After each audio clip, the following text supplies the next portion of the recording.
Have you ever had a conversation that felt more like a head on collision than actual communication?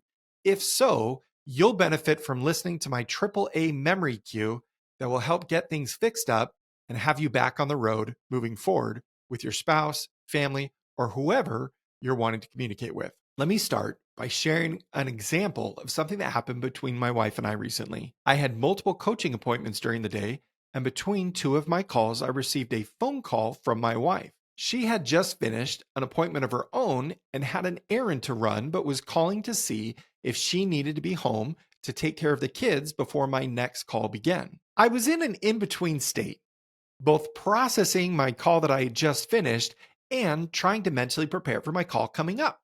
So to receive this phone call from my wife actually got me a little frustrated, and I didn't respond very well.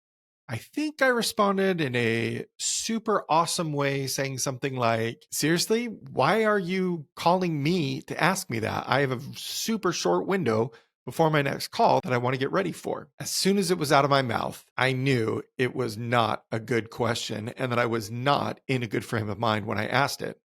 In fact, you could all probably point to several videos I've shared already where I give the exact opposite advice of doing what I had just done. So I had a choice. I could continue down this unhealthy path and allow things to escalate and create disconnection between my wife and I, or I could call for some roadside assistance. And that's exactly what this AAA cue is.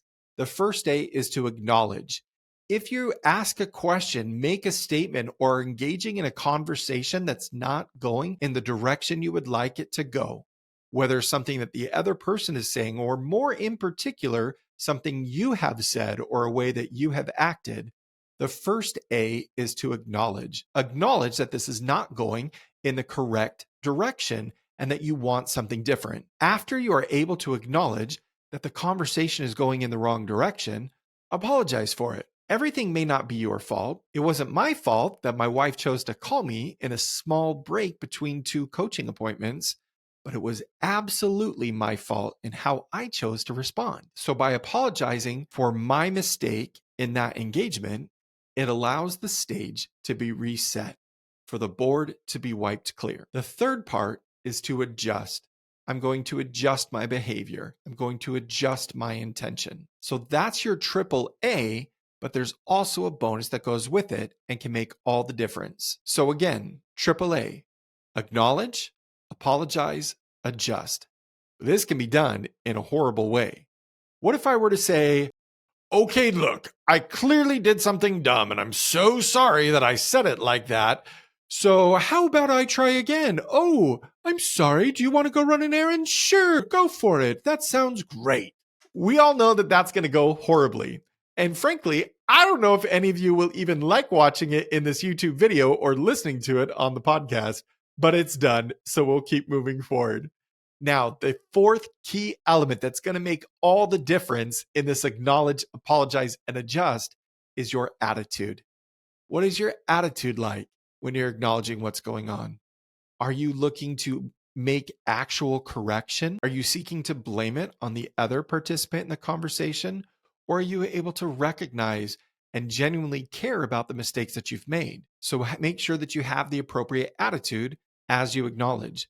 You also want to have the appropriate attitude when you apologize. Be sincere, be genuine. It's rare that something is all one person's fault. And usually you can look inside yourself and find ways that you could have handled something better or things that you could have done differently. For those things, be genuine in your effort to apologize. And as you apologize, consider the intent of your heart, the attitude, the tone, everything that's behind your words, your body language, that all plays in to having the right attitude about your apology. And we've all received apologies that were not given in the right attitude.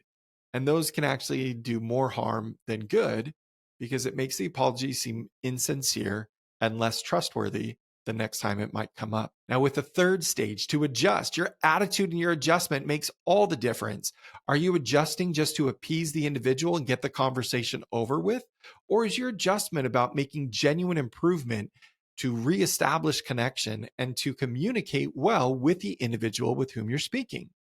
So your attitude makes a world of difference as you seek to acknowledge, apologize, and adjust. Your AAA cues to turn train wreck conversations into smooth writing communication. And when you employ the right attitude, one of genuine intent and interest and true desire, it can make all the difference in your communications and turn an unhealthy response into an amazing connection. Believe me, I understand this is incredibly difficult to do on your own. So, who are you surrounding yourself with that can support you in this effort to improve? Make sure that the who you engage with and what you're seeking first is aligned with your core values. Until next time, keep moving forward.